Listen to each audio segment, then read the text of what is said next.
Hello everyone, welcome to our YouTube channel JK latest info. तो आज की इस वीडियो में हम जो हिस्ट्री के क्वेश्चन सीरीज स्टार्ट कर चुके थे आपके लिए, उसी सीरीज़ को आज हम कंटिन्यू करने वाले हैं। लिंक आपको इसका वीडियो के डिस्क्रिप्शन बॉक्स में मिल जाएगा। अभी तक हम 50 के करीब क्वेश्चंस डिस्कस कर चुके थे। तो जो भी क्वेश्चन हमने यहाँ पे डिस्कस कर लिए हुए थे, जैसे अगर आपको फर्स्ट क्वेश्चन दिख रहा होगा उससे जो करेक्ट आंसर था वो ऑप्शन नंबर ए था, उसके तो आपको डॉट देखने को मिल रहे होंगे। कोई और क्वेश्चन अगर मैं उठा लूँ, क्वेश्चन नंबर 16 की बात करें, उसका ऑप्शन नंबर 1 था, आगे डॉट आपको देखने को मिल रहे हैं। अगर हम इसकी बात करेंगे, इसका ऑप्शन नंबर बी है, आपको डॉट देखने को मिल रहे हैं। अगर हम इस क्वेश्चन की बात करेंगे, ऑप्शन नंबर डी सही है, सी सही है। तो जो भी आंसर सही होगा उसके डॉट लिखे होंगे, वहाँ से आपको समझ आ जाएगा कौन सा क्वेश्चन करेक्ट है। तो जितने भी क्वेश्चन अभी तक हमने डिस्कस कर लिए उनको रिवाइज कर लेना एक बार, सभी आगे डॉट लगा हो, और अलग से जो प्लेलिस्ट बनी है आपकी हिस्ट्री के नाम से, उसी प्लेलिस्ट में इन क्वेश्चंस को ऐड करा जा रहा है, वहाँ पे जाके देख भी सकते हो। आज हम स्टार्ट करते हैं। आज की इस वीडियो में हमने स्टार्ट करना है क्वेश्चन नंबर 51 से। यहाँ तक हम पहले डिस्कस कर चुके थे, तो आज की बात करेंगे। क्वेश्चन नंबर 51 आपके सामने स्क्रीन में है। यहाँ पर आपके सामने लिखा हुआ है, the permanent settlement of Lord Cornwallis gave the ownership of land to. ये जो परमानेंट सेटलमेंट का सिस्टम था, लॉर्ड कॉर्नवालिस के द्वारा जो लाया गया था परमानेंट सेटलमेंट, हम रेवेन्यू सेटलमेंट के बारे में पढ़ चुके हैं इंडियन हिस्ट्री में। तो यहाँ पे कहा गया जो परमानेंट सेटलमेंट सिस्टम था, इसके अकॉर्डिंग लैंड की ऑनरशिप किसको दी जाती थी? लैंड का मालिक, ज़मीन का मालिक कौन बन जाता था? ज़मींदार, पीजेंट, स्टेट या फिर नोबल्स। तो आपको पता होगा इसको ज़मींदारी सिस्टम भी कहा जाता था। तो वहीं से आपका आंसर बन जाएगा ऑप्शन नंबर ए। ये इजी क्वेश्चन है, इसमें कोई डिफिकल्टी नहीं है। अगर आप बेसिक हिस्ट्री आपने पढ़ी है, आप इस तरह के क्वेश्चन आराम से कर सकते हो, यहाँ पे कोई डिफिकल्टी आपको नहीं रहने वाली है। तो ऑप्शन नंबर ए यहाँ पे करेक्ट आंसर हो जाएगा। ज़मींदारों को मालिक बना दिया जाता था, उन्हें कुछ टैक्स वगैरह देना पड़ता था, इस तरह से करके सिस्टम चलता था। आगे चलते हैं। Which building constructed in India by the British was known as white town. इनमें से कौन सी बिल्डिंग है जो कि ब्रिटिश के द्वारा इंडिया में बनाई गई थी और उसे वाइट टाउन कहा जाता था? अब इससे जो पहले वाले क्वेश्चंस थे, इसी से रिलेटेड एक क्वेश्चन था, हम वो डिस्कस कर चुके थे। वहाँ पर आपको मैंने बताया भी था वाइट टाउन के बारे में। अब हो सकता है आपको याद है या नहीं है, बट मैं आपको फिर से बता दूंगा। यहाँ पे जो इसका करेक्ट आंसर हो जाएगा वो हो जाएगा ऑप्शन नंबर सी। जो फोर्ट सेंट जॉर्ज की बात करेंगे, जो मद्रास में बनाया गया था, उसे पहले जो है वो वाइट टाउन कहा जाता था। तो इस तरह से एक जैसे ये वाला फोर्ट था, एक और फोर्ट था फोर्ट विलियम, उसके बारे में भी आपको मैंने बताया था। जब मैं आपको फोर्ट सेंट जॉर्ज के बारे में बता रहा था तब आपको बताया था इसे वाइट टाउन भी कहा जाता था। इससे रिलेटेड आपको कई सारी बातें और भी बताई थी। एक आपको ये भी बताया था कि आज के टाइम पर जो अगर फोर्ट की बात करेंगे, जो सेंट जॉर्ज फोर्ट है, इसकी बात करेंगे, आज के टाइम क्या है यहाँ पर? आज के टाइम यहाँ पर जो तमिलनाडु की जो लेजिस्लेटिव असेंबली बैठती है, हम पॉलिटी कवर कर चुके हैं, पूरा पॉलिटी में आपको बताया हुआ लेजिस्लेटिव असेंबली क्या काम होता है। तमिलनाडु की जो लेजिस्लेटिव असेंबली है वो आज के टाइम पे कहाँ बैठती है? इसी फोर्ट सेंट जॉर्ज में बैठती है। और भी कई तरह की बिल्डिंग्स इंपॉर्टेंट यहाँ पर हैं, लेकिन इतना याद कर लेना कि आज उसे वाइट टाउन कहा जाता था। ये कोलकाता में है, कोलकाता मद्रास, यानी कि आज के चेन्नई की बात करते हैं वहाँ पर है, और आज के टाइम पर तमिलनाडु की लेजिस्लेटिव असेंबली रहती है। इसी तरह से आगे चलते हैं। क्वेश्चन नंबर 53 की बात कर लेते हैं। यहाँ पे आपसे क्वेश्चन में पूछा गया है, the first all Hindi newspaper जिसका नाम है Udant Martand was published from Calcutta in the year 1826, who was its editor. यहाँ पर कहा गया पहला ऑल हिंदी न्यूज़पेपर जिसका नाम था उदांता मार्तंडा, ये इसे पब्लिश कर गया था कलकत्ता से 1826 में। आधी इन्फॉर्मेशन आपको क्वेश्चन में मिल गई है। देखो, अब हो सकता है नेक्स्ट एग्जाम में आपके सामने क्वेश्चन आ जाएगा कि जो पहला हिंदी न्यूज़पेपर था इसका नाम ये था, ये कहाँ से पब्लिश करा गया था? भाई कोलकाता से पब्लिश करा गया था। कौन से ईयर में करा गया था? 1826 में करा गया था। इसका एडिटर कौन था आपसे यहाँ पर ये पूछा हुआ। तो इसको एडिटर जो थे वो पंडित Jugal Kishore Shukla, option number A यहाँ पे करेक्ट आंसर हो जाएगा। इतना आपको याद करना है। इस न्यूज़पेपर की बात करेंगे, ये मई के मंथ की बात करेंगे, 1826 से इसे स्टार्ट करा गया था। पहली बार एक न्यूज़पेपर पूरी तरह से हिंदी में पब्लिश करा गया था, देवनागरी स्क्रिप्ट को यहाँ पर यूज़ करा गया था। तो इतना आपको पता होना चाहिए इसके बारे में। आगे चलते हैं, क्वेश्चन नंबर 54 की हम बात कर लेते हैं। Who was the Nawab of Bengal when Diwani of Bengal, Bihar and Odisha was granted to East India Company? नवाब कौन था बंगाल का? जिस टाइम पे बंगाल, बिहार और उड़ीसा की दीवानी की बात करें, ये ईस्ट इंडिया कंपनी को दे दी गई थी। उस टाइम पे बंगाल का नवाब कौन था आपसे ये पूछा हुआ है। तो उस टाइम जो बंगाल का नवाब था वो था निज़ाम ud Daula, option number B यहाँ पे करेक्ट आंसर हो जाएगा। 1765 में जो है वो सारे दीवानी राइट्स जो हैं वो दे दिए गए थे ईस्ट इंडिया कंपनी को। तो इस तरह से उस टाइम पे अगर हम बात करें 65 की, 1757 के जो रिवॉल्ट उसके बाद की बात करें, क्योंकि ऑब्वियसली बात है 1757 तक लड़ाई लड़ाई हुई थी उसके बाद ही सब कुछ पंगे स्टार्ट हुए थे, तो उसके बाद की डेट है। तो यहाँ पे सारे जो दीवानी राइट्स थे वो सारे ईस्ट इंडिया कंपनी को दे दिए थे। तो कौन था भाई वहाँ पे उस टाइम पे नवाब बंगाल का? निज़ाम उद दौला। उम्मीद करता हूँ आपको वीडियोज़ अच्छी लग रही होंगी, हो सकता है आपको कुछ सीखने को मिल रहा होगा। बस आपका एक ही काम है अपने वीडियो को शेयर करना है, और जो बाकी की वीडियोज़ हैं वो हिस्ट्री की जो प्लेलिस्ट बनी है वहाँ पे आप जाके वीडियोज़ देख सकते हो। क्वेश्चन सीरीज़ भी हम वहाँ पर ऐड करते जा रहे हैं। आगे चलते हैं, नेक्स्ट क्वेश्चन की बात करते हैं। ईडन गार्डन्स की बात करें कलकत्ता के, जहाँ पे आज के टाइम पे स्टेडियम भी है, 1840 में जो बनाया गया था। इसका नाम ईडन रखा गया था after the name of A sister of governor general of India. India के उस टाइम पे गवर्नर जनरल हुआ करते थे, उनकी बहनों के नाम पे जो है वो इसका नाम ईडन गार्डन रख दिया था। तो बताइए वो गवर्नर जनरल कौन था जिसकी बहन के नाम पे इनका नाम ईडन गार्डन से रख दिया था? आपसे वो पूछा हुआ है। तो ऑप्शंस आपके सामने हैं, करेक्ट आंसर क्या है वो आपको बताना है। यहाँ पे जो करेक्ट आंसर हो जाएगा option number C, Lord Auckland की बात करेंगे। उस टाइम पर ये गवर्नर जनरल थे जब ईडन गार्डन जो है कलकत्ता के बने थे 1840 में। यहाँ पर हुआ क्या था, स्टार्टिंग में जो ये जो साइट है इसे स्टार्टिंग में ईडन गार्डन्स नहीं कहा जाता था, स्टार्टिंग में से कहा जाता है ऑकलैंड के नाम पे है ना, ऑकलैंड सर्कस गार्डन स्टार्टिंग में से कहा जाता था। बाद में नाम चेंज इनकी बहनों के नाम पे करके इसको ईडन गार्डन्स नाम रख दिया था। इतना भी आपको पता होना चाहिए। आगे चलते हैं, क्वेश्चन नंबर 56 की बात कर लेते हैं। Who was the Governor General who changed the official language of the courts of justice from Persian to English? कौन सा गवर्नर जनरल था जिसने ऑफिशियल लैंग्वेज को, जो कोर्ट्स ऑफ जस्टिस की ऑफिशियल लैंग्वेज है, उसे पर्शियन से हटा के इंग्लिश में कन्वर्ट कर लिया था? ऑब्वियस बात है, अंग्रेज यहाँ पे आ गए तो लैंग्वेज इंग्लिश करेंगे, लेकिन पर्शियन से इंग्लिश में ट्रांसलेट करने वाला गवर्नर जनरल कौन था? आपसे यहाँ पर वो पूछा गया है। तो Lord William Bentinck, option number B यहाँ पे करेक्ट आंसर हो जाएगा। इन्होंने सब कुछ चेंज कर दिया था और इंग्लिश बुक्स की प्रिंटिंग को पूरी तरह से फ्री कर दिया था और लो प्राइस में अवेलेबल करवा रहे थे, क्योंकि इंग्लिश को फैलाना था, हर तरह से इंग्लिश को पहुंचाना था। इस तरह से करके लॉर्ड विलियम बेंटिक ने यह काम किया था, ये आप याद करना पड़ेगा। आगे चलते हैं, क्वेश्चन नंबर 57 की बात कर लेते हैं। Which one of the following Indians was appointed as the deputy diwan of Bihar?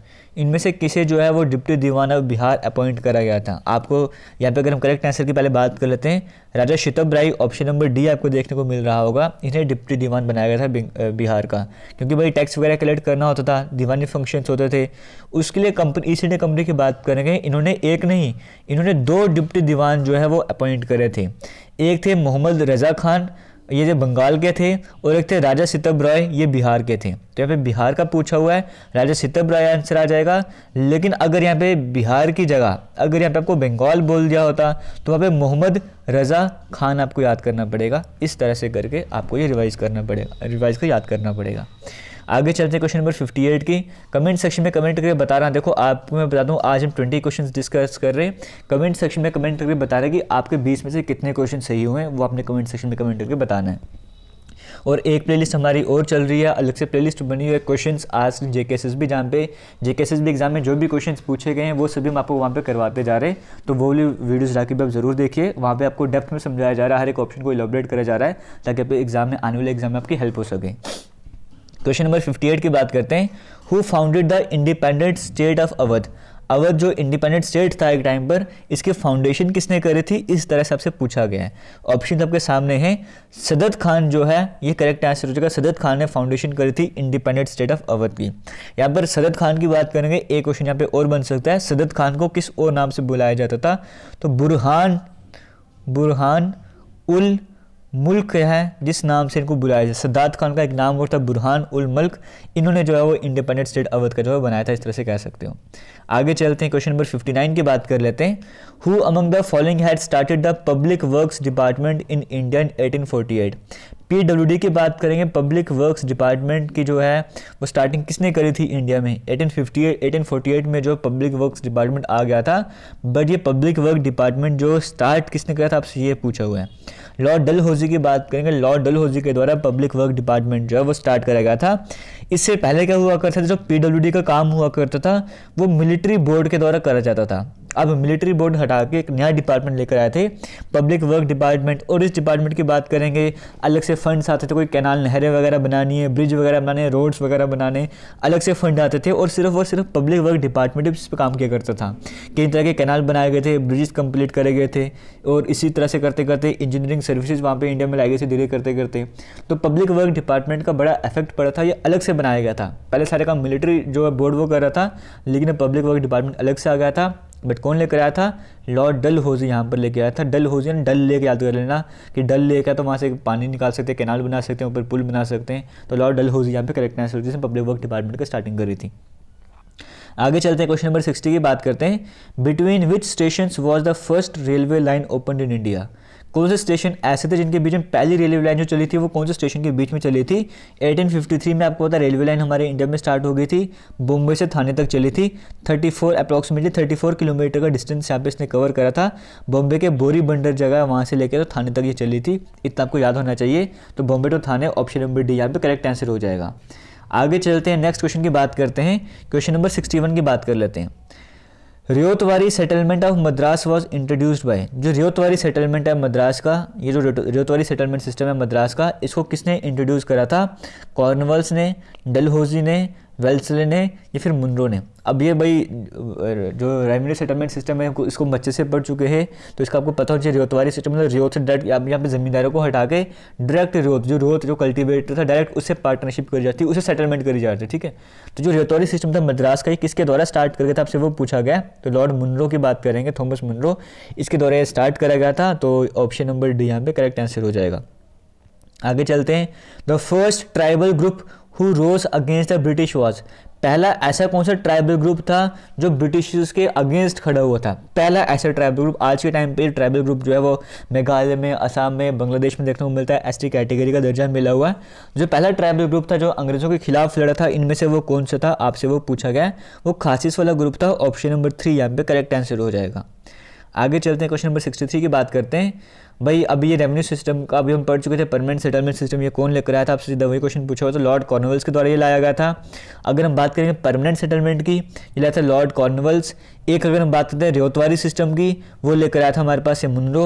और एक और तीसरा सेटलमेंट सिस्टम और था, वो आपको पढ़ाया था, उसका नाम अपने कमेंट सेक्शन में कमेंट करके बताना है, और वो कौन लेकर आया था वो भी अपने बताना है। आगे चलते हैं, क्वेश्चन नंबर 64 की बात कर लेते हैं। Who was the father of civil services? India में बात करें, इंडिया में सिविल सर्विसेज का फादर किसे कहा जाता है? लॉर्ड विलियम बेंटिक को कहा जाता है, जो भी था खतरनाक था कोई, लॉर्ड वेल्सली को कहा जाता है, या फिर लॉर्ड कॉर्नवाल्स को कहा जाता है? फादर ऑफ सिविल सर्विसेज किसे कहा जाता है इंडिया में, आपसे वो पूछा गया है। तो यहाँ पे लॉर्ड कॉर्नवाल्स की बात करेंगे, इसे फादर ऑफ सिविल सर्विसेज कहा जाता है, क्योंकि पहली बार यहाँ पर जो है सिविलियन एम्प्लॉय और मिलिट्री को अलग करने की कोशिश करेगी, तो करा भी गया था, सिविल सर्विसेज स्टार्ट करी गई थी इंडिया में, तो लॉर्ड कॉर्नवाल्स के द्वारा। ऑप्शन नंबर डी यहाँ पे जो है वो करेक्ट आंसर हो जाएगा। आगे चलते हैं, क्वेश्चन नंबर 65 की बात करते हैं। हु अमंग द फॉलोइंग, अभी आपसे क्वेश्चन पूछा गया था कि पहले रेलवे लाइन कहाँ पे बिछी थी, अब आपसे यहाँ पे पूछा गया है किसने जो है रेलवे लाइन बिछाने का काम करा था पहली बार इंडिया में? कौन था वो? रॉबर्ट क्लाइव था, बेंटिक था, हेस्टिंग था, या फिर डलहौजी था? यहाँ पे करेक्ट आंसर हो जाएगा, आपको बताना है डलहौजी यहाँ पर जो करेक्ट आंसर जाएगा। आप ऐसे याद रख सकते हो कि डलहौजी जो है ये पब्लिक वर्क डिपार्टमेंट लेकर आया था और फर्स्ट रेलवे लाइन में यही बिछाएगा। तो इस तरह से करके जो पहली रेलवे लाइन इंडिया में बिछाई गई थी वो लॉर्ड डलहौजी के द्वारा स्टार्ट करी गई थी। आपको पता है 1853 में बॉम्बे से थाने में ट्रेन चली थी, लॉर्ड डलहौजी जो उस टाइम गवर्नर जनरल था। तो ऑप्शन नंबर डी यहाँ पे आपको करेक्ट आंसर हो जाएगा। आगे चलते हैं। Which among the following states was first annexed by Lord Dalhousie under the doctrine of lapse? Doctrine of lapse की बात करेंगे, ये कौन लेकर आया था? लॉर्ड डलहौजी लेकर आया था। इतना आपको एक क्वेश्चन आपको यहीं से बन गया। सबसे पहले किस स्टेट में कब्जा करा गया था इस डॉक्ट्रिन ऑफ लैब्स के चलते, आपसे वो पूछा हुआ है।